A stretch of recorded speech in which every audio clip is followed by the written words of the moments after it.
साथ, तो ऐसी कंडीशन को, इसी चीज़ को तो हम एक्सेलरेशन बोल देते हैं। तो ये एक्सेलरेशन वाला केस हो गया, वेलोसिटी का टाइम के साथ साथ लगातार बढ़ना इज कॉल्ड एक्सेलरेशन। तो ये एक्सेलरेशन हो गया। तो यहाँ पर आप लिखेंगे यूनिफॉर्म एक्सेलरेशन, यूनिफॉर्म एक्सेलरेशन। उसके बाद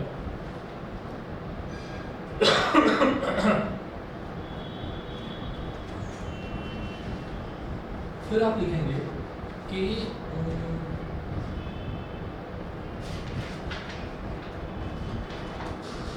when velocity decreases with time, when इस सेकंड वाले में ही है, when velocity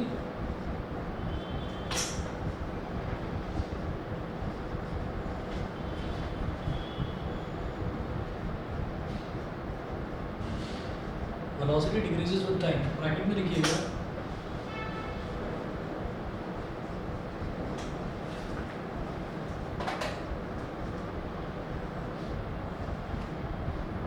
velocity decreases with time, bracket में लिखिएगा रिटार्डेशन।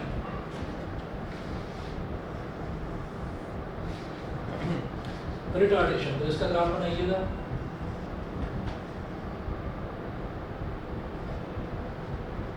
वाई एक्सिस पर वेलोसिटी, इधर डिवीजन मीटर पर सेकंड, और एक्स एक्सिस में टाइम, और टाइम की ऐसा यूनिट क्या होती है? टाइम की सेकंड होती है। अब देखिएगा कि शुरुआत में मैंने देखा, शुरुआत में हमारी जो वेलोसिटी थी वो मान लीजिए थोड़ी ज़्यादा थी। कितनी थी? 5 थी। 5 मतलब 5 मीटर पर सेकंड। फिर 1 सेकंड बाद देखा तो वो वेलोसिटी घटकर कितनी हो गई? 4 मीटर पर सेकंड। फिर 2 सेकंड बाद देखा तो वेलोसिटी घटकर हो गई 3 मीटर पर सेकंड, ऐसे। फिर 3 सेकंड बाद देखा तो वेलोसिटी घटकर हो गई 2 मीटर पर सेकंड। फिर और 1 सेकंड मतलब 4 सेकंड बाद देखा तो वेलोसिटी घटकर हो गई 1 मीटर पर सेकंड। और 5 सेकंड बाद देखा तो वेलोसिटी घटकर हो गई 0। तो अगर इसको ज्वाइन कर दें ऐसे, तो आप ये देखिएगा ये भी एक स्ट्रेट लाइन आ गई। लेकिन यहाँ पर क्या हो रहा है? यहाँ पर टाइम के साथ साथ धीरे धीरे वेलोसिटी क्या हो रही है? कम हो रही है, घट रही है। तो वेलोसिटी का डिक्रीज होना is called retardation. Uniformly retard हो रही है, यूनिफॉर्मली घट रही है। कैसे? 1 सेकंड में क्या हुआ वेलोसिटी को? आप जरा चेक करिए कि 0 सेकंड यानी कि बिल्कुल शुरुआत में जब मैंने ऑब्जर्व करना शुरू करा तो वेलोसिटी 5 मीटर पर सेकंड थी। फिर 1 सेकंड के बाद जब देखा तो वेलोसिटी कितनी हो गई? देखिए 1 सेकंड किसके साथ रिलेट है? 1 सेकंड किसके साथ रिलेट कर रहा है? 4 के साथ में। तो 1 सेकंड पर जब मैंने देखा तो वो 4 मीटर पर सेकंड यानी कि 1 मीटर पर सेकंड घट गई। फिर और 1 सेकंड बाद यानी कि 2 सेकंड पर। फिर 1 सेकंड बाद देखा तो वेलोसिटी 4 से भी घटकर कितने पर आ गई? 3 पर आ गई। तो मतलब हर 1 सेकंड पर वेलोसिटी 1 मीटर पर सेकंड हर 1 सेकंड पर घट रही है। ठीक है, तो इसका मतलब क्या हुआ? This is a case of uniform retardation. बोलिए समझ में तो आ रहा है ना सभी को? ऑनलाइन ऑफलाइन दोनों बता दोगे? समझ गए? ठीक है, चलिए बहुत बढ़िया। अच्छा, ये होने के बाद में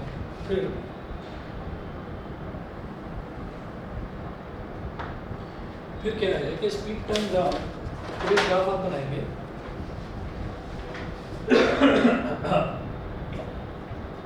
ये हो गया एक्सेलरेशन का, ये हो गया रिटार्डेशन का। फिर आप लिखेंगे velocity time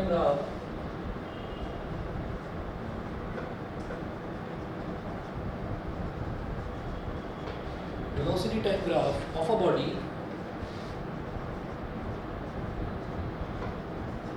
velocity time graph of a body when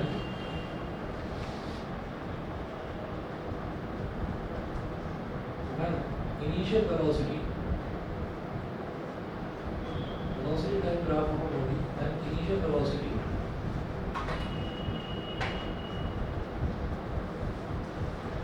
is not 0, when initial velocity is not 0। तो अभी आप ये देखिएगा कि ये जो बढ़ता हुआ ग्राफ हमने देखा है ना, जो एक्सेलरेशन वाला ग्राफ देखा है, तो एक्सेलरेशन वाले ग्राफ में क्या था कि हमारी जो इनिशियल वेलोसिटी थी वो कितनी थी? 0 मीटर पर सेकंड, यानी कि जो ऑब्जेक्ट था वो रेस्ट में था, हमने ये देखा। उसके बाद जो है हम ये कहेंगे अगर इनिशियली बॉडी की कुछ वेलोसिटी हो, मतलब इनिशियली बॉडी चल रही हो, ठीक है, तो अगर उसकी कुछ इनिशियल वेलोसिटी होगी तो वो ग्राफ कैसा बनेगा, देखिएगा।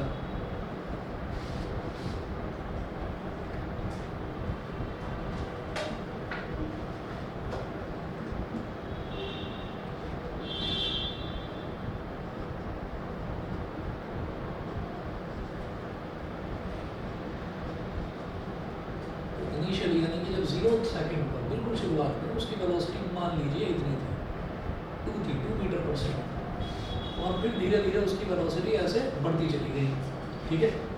तो ये भी आपका एक्सेलरेशन है, ये भी एक्सेलरेशन है, बस फर्क कितना है, फर्क सिर्फ इतना है कि यहाँ पर इनिशियली ये 0 पर कनेक्टेड था, मतलब ग्राफ आपका 0 से स्टार्ट हो रहा था, अब आपका ग्राफ 2 मीटर पर सेकंड से स्टार्ट हो रहा है, यानी कि बॉडी की initial velocity 2 metre per second थी, ठीक है।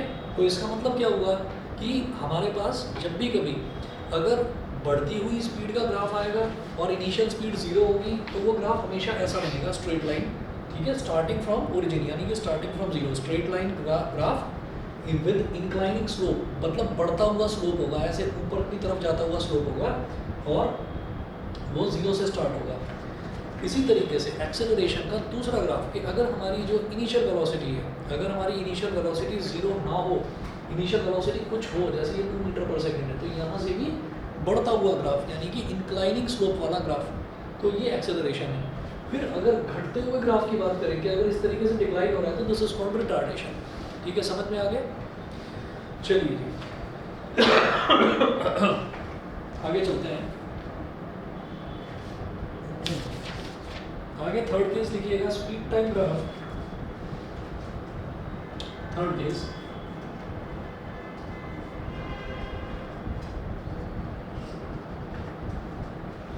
Velocity time graph,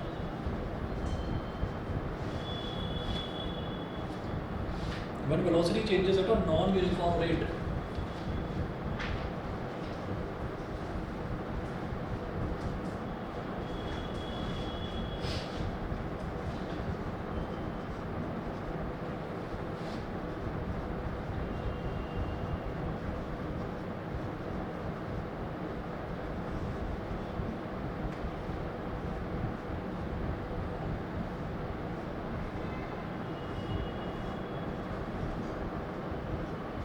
velocity changes at a non-uniform rate, ये क्या होगा,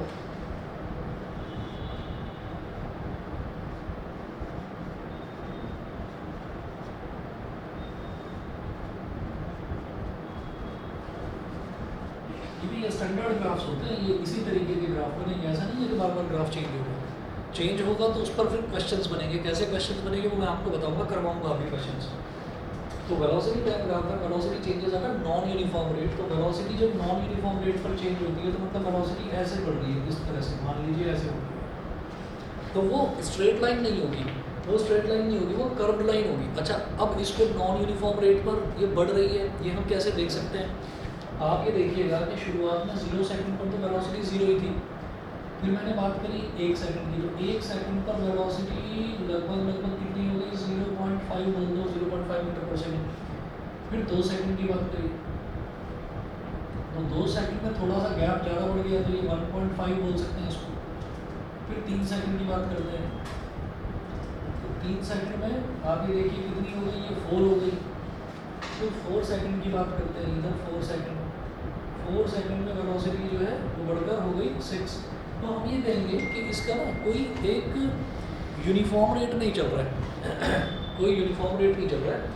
पहले 1 सेकंड में वो 0.5 मीटर पर सेकंड बढ़ी, फिर अगले 1 सेकंड में 0.5 से 1.5 मतलब कितना 1 मीटर पर सेकंड बढ़ गई, फिर अगले 1 सेकंड में 1.5 से 4 यानी कि 2.5 मीटर पर सेकंड बढ़ गई। तो एक यूनिफॉर्म रेट जैसे होता है कि 1 मीटर पर सेकंड ही बढ़ती जा रही है, तो वो यूनिफॉर्म रेट नहीं है। तो ऐसा जो कर्व बनेगा आपका, ऐसा curved inclining slope, this is called non uniform acceleration, non uniform acceleration, non uniform acceleration. यहाँ तक मुझे लगता है सभी को समझ में आ गया भाई, बता दो भाई, ठीक है अर्चिता, क्लियर है, ठीक है। Yes, sir. ठीक है, ओके ओके। इसके बाद जरा एक चीज़ है, इंपॉर्टेंट नोट है, नोट करके लिखेंगे। ग्राफ्स तो ये कंप्लीट हो गए, ठीक है। वेलोसिटी टाइम ग्राफ बस इतनी टाइप के हैं, फिर आप नोट करके लिखेंगे।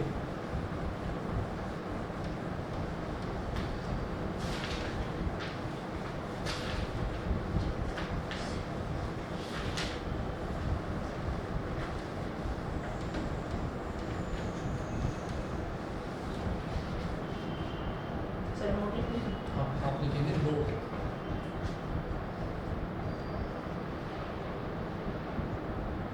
नोट इसमें पहला पॉइंट लिखें, slope of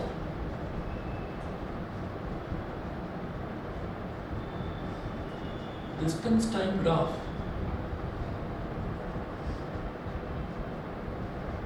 is equal to velocity. ठीक है, अभी आपको ये नहीं पता होगा कि स्लोप क्या होता है, वो मैं अभी एक्सप्लेन करूंगा।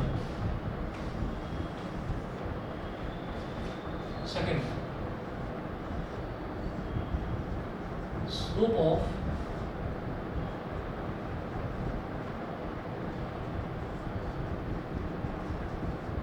Velocity time graph is equal to acceleration is equal to acceleration।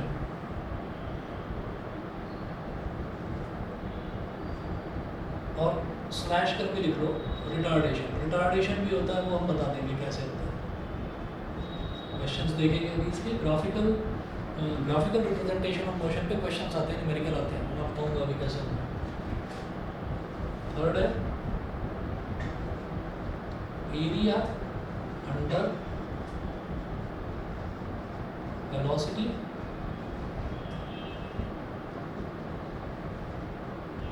time graph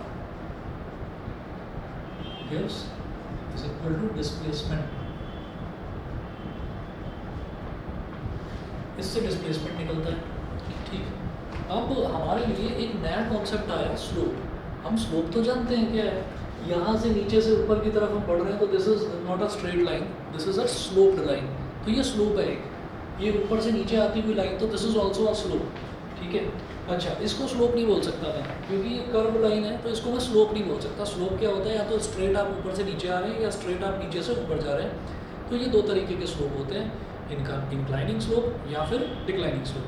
ठीक है, अब इसके बाद मैथमेटिकली स्लोप कैसे निकाला जाता है वो नोट करेंगे। इसी में नोट में आप आगे करेंगे, लिखेंगे mathematically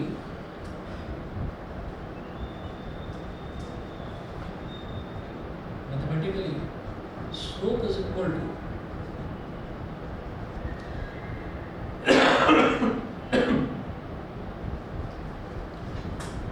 slope is equal to perpendicular, slope is equal to perpendicular upon base। ठीक है, ब्रैकेट में लिखेंगे it can only be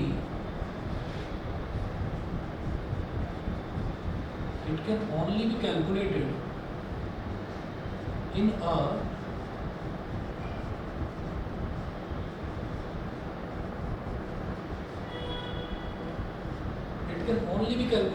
right triangle. जो स्लोप है वो सिर्फ और सिर्फ एक राइट ट्रायंगल में ही कैलकुलेट करा जा सकता है, नहीं तो उसको कैलकुलेट नहीं कर सकते। कैसे करेंगे देखिएगा जरा।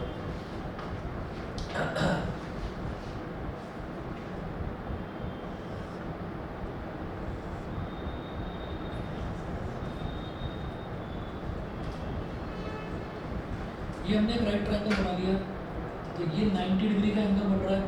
ठीक है, तो हमारा स्लोप ये है, ये स्लोप है। ठीक है, इसमें आप ये कहेंगे कि ये जो सीधी लाइन है दिस इज माय परपेंडिकुलर, और ये जो है लाइन जो हॉरिजॉन्टल लाइन है दिस इज बेस। तो अगर आपको स्लोप निकालना है तो सिंपली परपेंडिकुलर को बेस से डिवाइड कर दीजिए, स्लोप आ जाएगा। समझ गए? परपेंडिकुलर की लेंथ होगी हमारे पास कुछ, ये वाली लेंथ, और बेस की कुछ लेंथ होगी, ये कर दीजिए, आपके पास स्लोप आ जाएगा। हाइपोटेन्यूज की कोई ज़रूरत नहीं पड़ती है, यहाँ पर ज़रूरत नहीं पड़ेगी। आपको क्या करना है कि अगर आपको डिस्टेंस टाइम ग्राफ दे रखा है या डिस्प्लेसमेंट टाइम ग्राफ अगर आपको दे रखा है, तो उसका अगर आप स्लोप निकालेंगे तो वेलोसिटी आ जाएगा। तो कई बार क्या होता है कि आपको ना ग्राफ दे रखा है और आपसे ये पूछा जाएगा कि as per this graph a car moves along the straight line as per this graph, कि इस ग्राफ के हिसाब से कार मूव कर रही है। आपसे पूछा जाएगा कार की वेलोसिटी बताइए, तो क्या करोगे, स्लोप निकाल लोगे। तो अगर आपको वहाँ पर ट्राइंगल बनता हुआ दिखाई दे रहा है, तो जब ट्राइंगल बनता हुआ दिखाई देगा तो आप सीधा सीधा ये देखेंगे कि क्या राइट ट्राइंगल बन रहा है या नहीं। अगर राइट ट्राइंगल बन रहा है तो परपेंडिकुलर जरूर होगा, ये जरूर होगा। बिल्कुल। यहाँ पर क्या होगा, अगर ये वेलोसिटी है और ये टाइम है, तो वेलोसिटी और टाइम ग्राफ का अगर मैं स्लोप निकालूंगा तो मेरे पास एक्सेलरेशन निकलेगा। अब ये स्लोप नीचे आता हुआ है, ऊपर जाता हुआ स्लोप तो नहीं है ना। टाइम के साथ साथ ये स्लोप जैसे इधर धीरे धीरे धीरे धीरे टाइम बढ़ रहा है, तो टाइम के साथ साथ स्लोप नीचे की तरफ आ रहा है, तो ये रिटार्डेशन निकलेगा। कैसे निकलेगा, परपेंडिकुलर क्या है यहाँ पर 5, 0 से 5 तक कितना हो गया 5, और बेस कितना, वो भी 5, तो परपेंडिकुलर अपॉन बेस 5/5 कितना हो गया 1। तो 1 meter per second square, metre per second square होती है ना एक्सेलरेशन की unit, 1 meter per second square होगा रिटार्डेशन। समझ गए, velocity retardation. Velocity time graph का अगर मैं स्लोप निकालूंगा तो हमेशा एक्सेलरेशन ही निकलेगा। अब क्योंकि ये डिक्लाइनिंग स्लोप है तो उसी एक्सेलरेशन को मैं रिटार्डेशन बोल दूंगा, सिंपल। फॉर्मूला वही है, एक्सेलरेशन और रिटार्डेशन सेम चीज़ है, बस एक्सेलरेशन में स्पीड बढ़ती है और रिटार्डेशन में स्पीड कम होती है, घटती है। समझ गए, ठीक है। मैं अभी क्वेश्चन देखता हूँ, इसके क्वेश्चन देखकर आपको यही 3 फंडे इनकी ज़रूरत पड़ने वाली है और क्वेश्चन आपको समझ में आ जाएंगे बहुत आराम से। नहीं आए तो मुझे बीच में रोक देना, तो दोबारा बताऊँगा।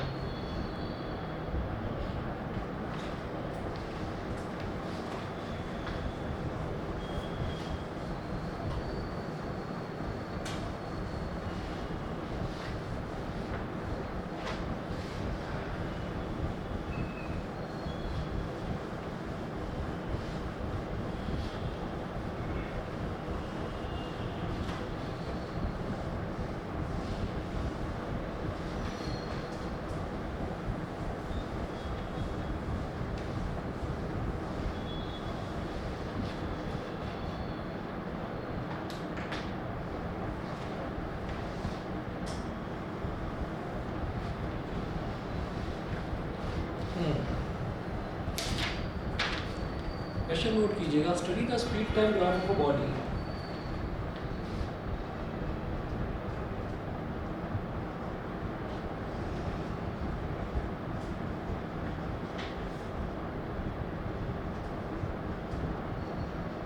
Study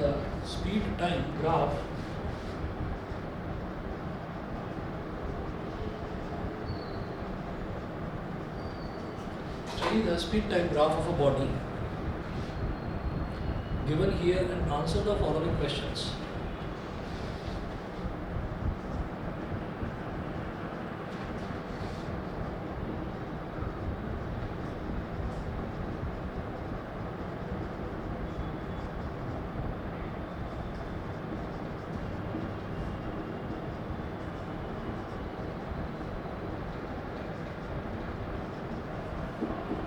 And answer the following questions.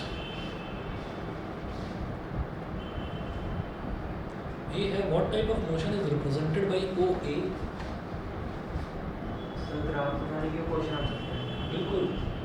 Study the speed time graph of a body given here, तो यहाँ पर जो है ना स्पीड टाइम ग्राफ दे रखा है, वो स्पीड टाइम ग्राफ में बना हुआ है पहले, फिर क्वेश्चंस देखेंगे।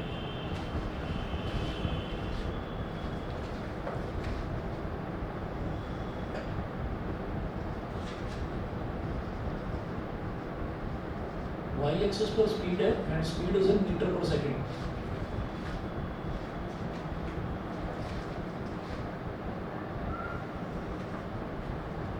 और एक्स एक्सिस पर टाइम है, time is in seconds.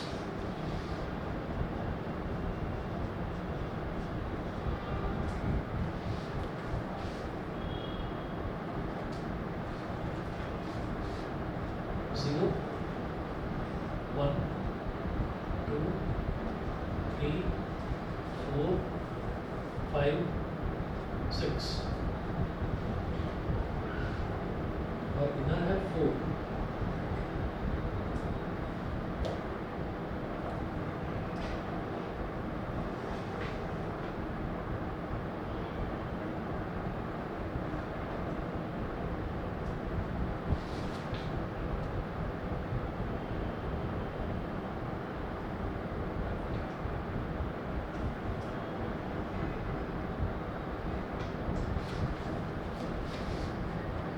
10.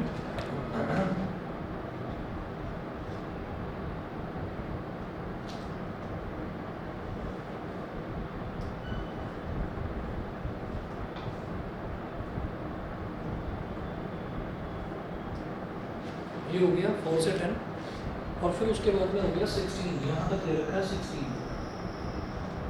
Seconds.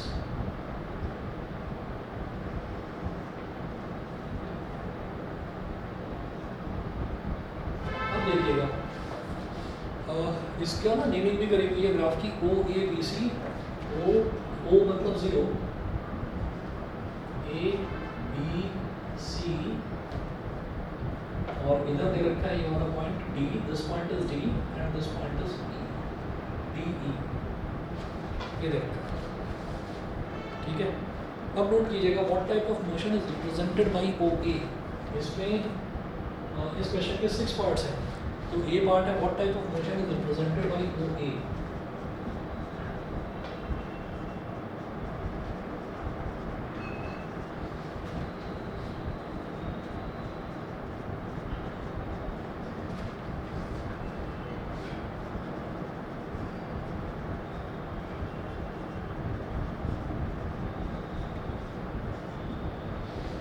What type of motion is represented by OA? Question mark.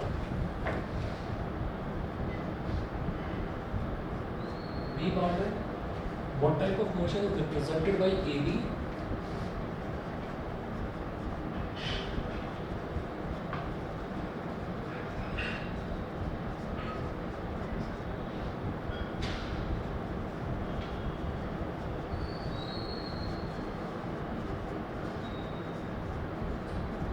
Question mark.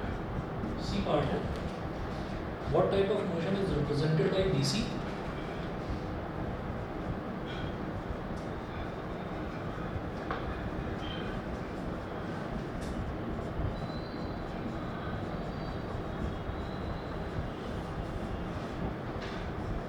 What type of motion is represented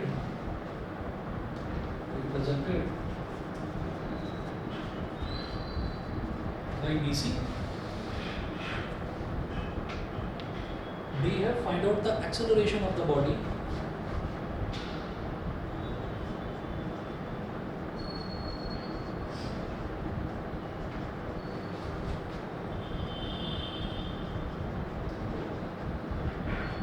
Find out the acceleration of the body.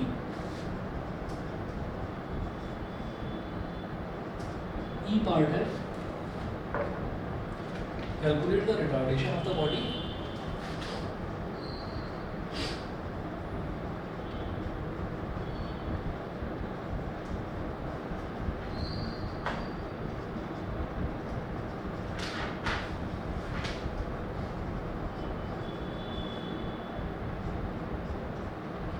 F part है find out the distance traveled by the body from A to B.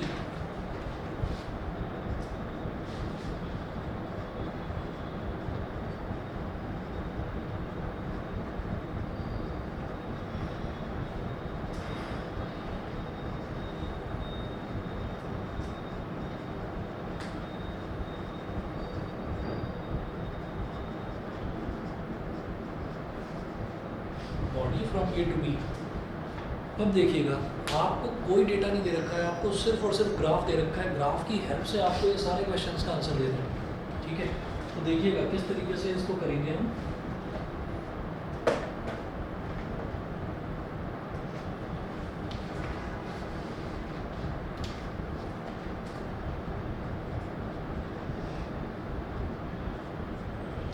देखिएगा यहाँ पर ये बोल रहे हैं what type of motion is represented by O A.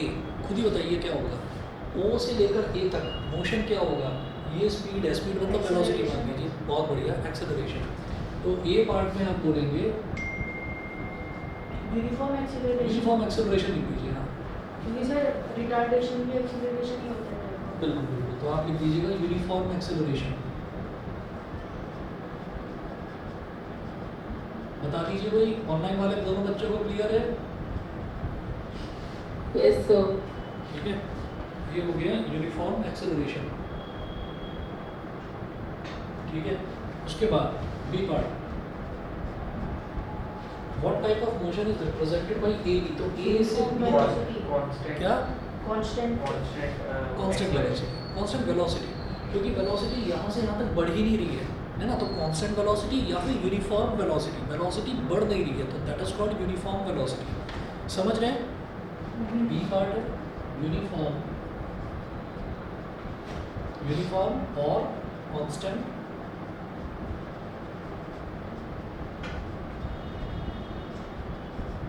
Velocity. फिर C part देखिएगा, सी पार्ट में what type of motion is represented by BC, retardation uniform retardation.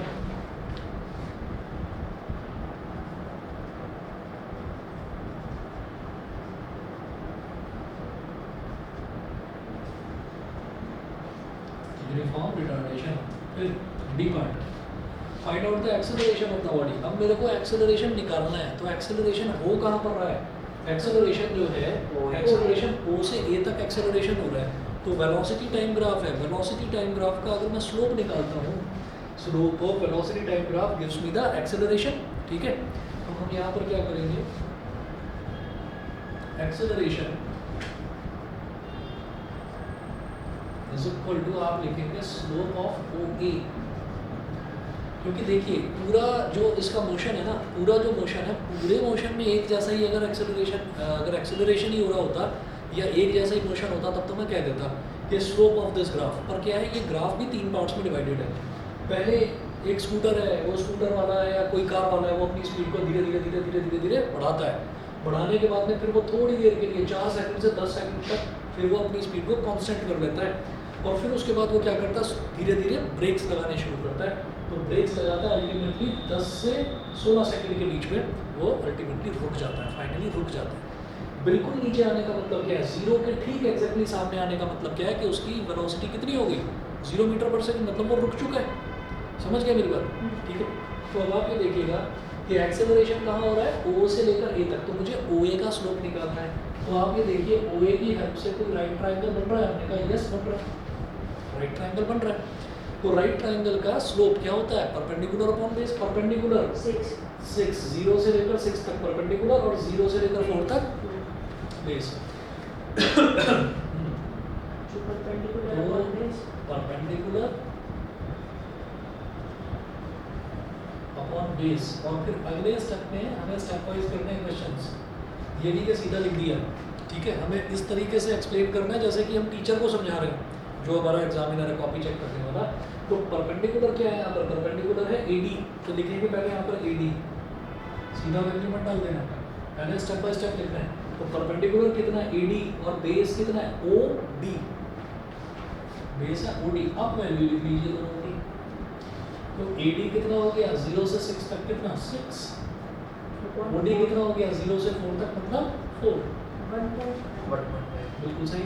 तो जब डिवाइड करेंगे तो ये आ जाएगा 1.5 मीटर पर सेकंड स्क्वायर। फिर समझ लीजिए एक्सेलरेशन है तो यूनिट क्या होगी, मीटर पर सेकंड स्क्वायर। बोलिए भाई, क्लियर है अर्चिता, प्रत्युष? यस।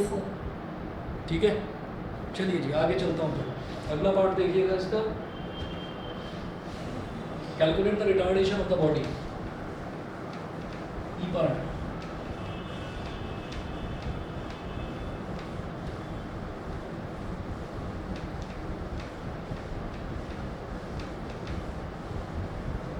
रिटार्डेशन का भी यही होगा, रिटार्डेशन तो वैसे ही निकलेगा, ठीक है ना। पर मुझे मालूम है ना कि रिटार्डेशन कहाँ से कहाँ तक हो रहा है, B से C तक रिटार्डेशन हो रहा है, तो हम क्या लिखेंगे, स्लोप ऑफ BC। ठीक है, तो retardation is equal to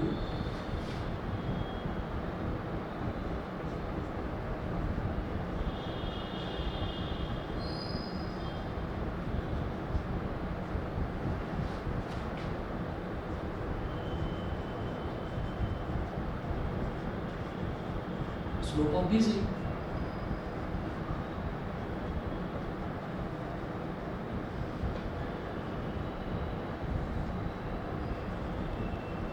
perpendicular upon base, perpendicular upon base जो है BC का जब मैं स्लोप निकालूंगा तो वो क्या आ जाएगा, BE अपॉन EC। ठीक है, क्योंकि यहाँ पर राइट एंगल यहाँ पर बन रहा है, तो ये सीधी वाली लाइन जो वाई एक्सिस के अलाउंग है ये BE हो गई और ये परपेंडिकुलर हो गई, और जो EC है ये आपका बेस हो गया।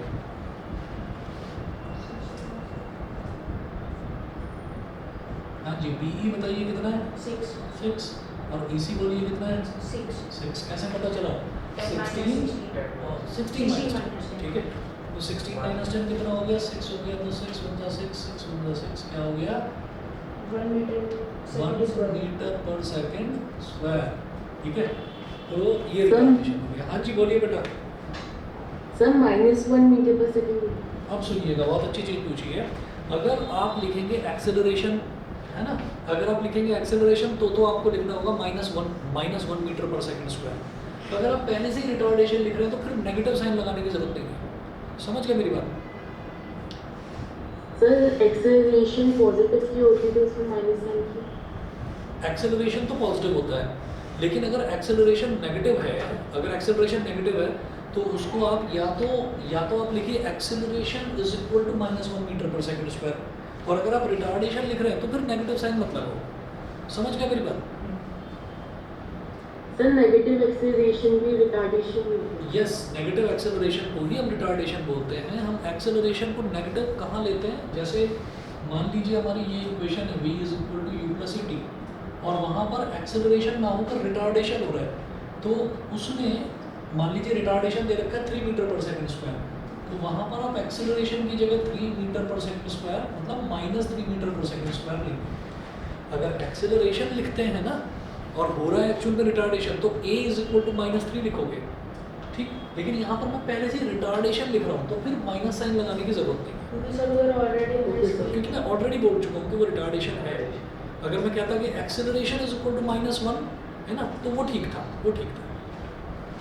ठीक है बेटा, समझ गए? Yes sir. ठीक है, चलिए आगे बढ़ता हूँ फिर मैं। अब अगला देखिएगा, F बोल रहा है find out the distance travelled by the body from A to B।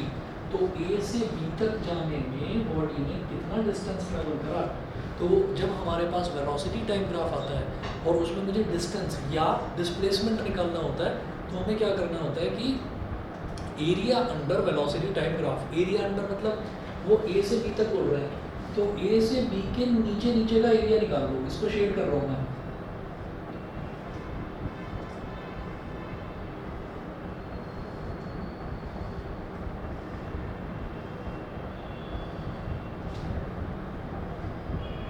Sir को एरिया का A से B के नीचे नीचे का, AB के नीचे नीचे का आपको एरिया निकालना है बस, सर को डिस्टेंस होगा वो डिस्टेंस आ जाएगा। अब ये एरिया बताना, ये कौन सा फिगर कौन सी दिखाई दे रही है? रेक्टेंगल रेक्टेंगल दिखाई दे रहा है, परफेक्ट। ठीक है, तो हम क्या बोलेंगे यहाँ पर? A B D E हाँ जी बिल्कुल सही। Distance travelled by the body from A to B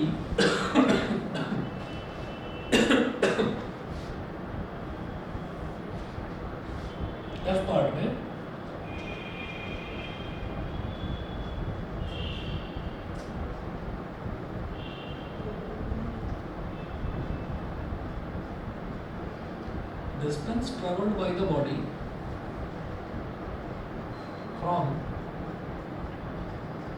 distance traveled by the body from A to B is equal to area of rectangle क्या? A B E D।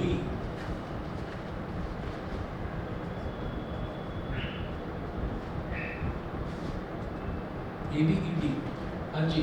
तो ये कैसे निकलेगा? Rectangle का एरिया क्या होता है? Length into breadth. तो क्या हो जाएगा? AB into PE। तो 6 into 6 अब AB कैसे निकलेगा? AB कैसे निकलेगा? वही 10 माइनस 4, 10 में से 4 सब्ट्रैक्ट कर दो तो कितना डिस्टेंस है? 4। ऐसे ये वाला लेंथ कितना है? 6, तो 6 इंटू 6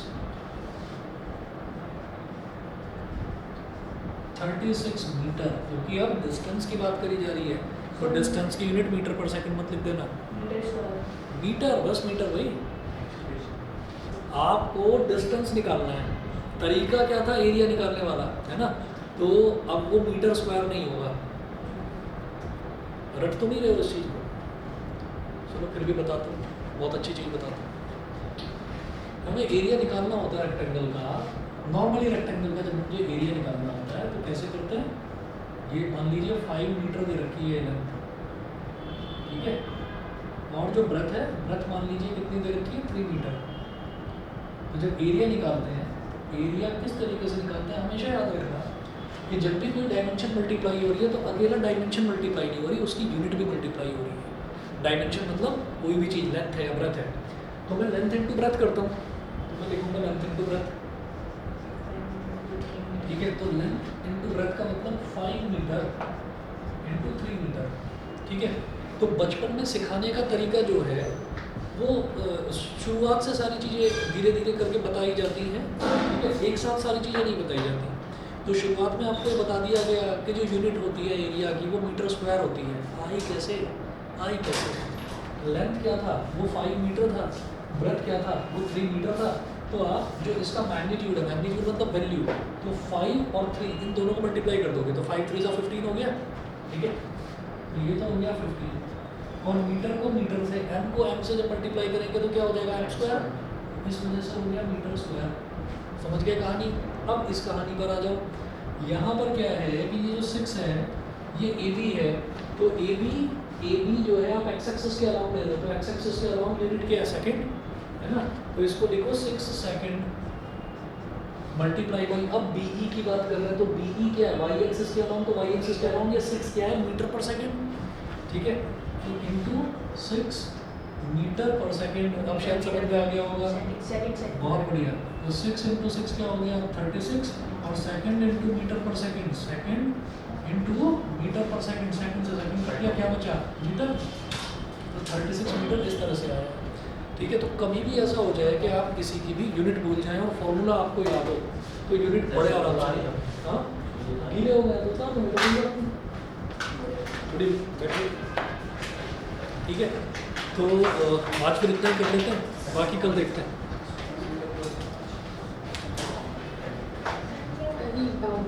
हाँ जी बोलिए।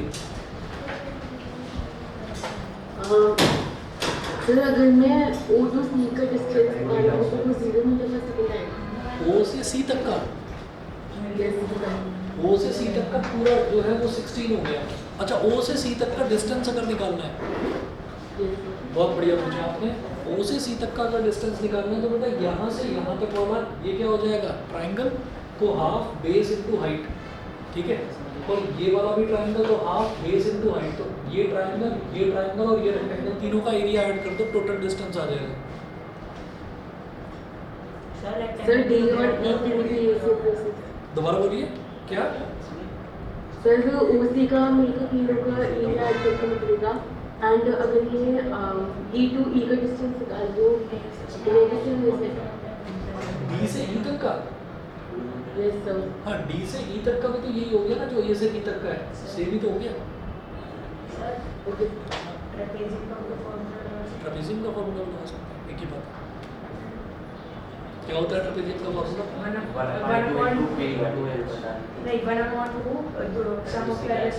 Into sum of parallel sides. चलिए जी ठीक है, बाकी कल देखते हैं।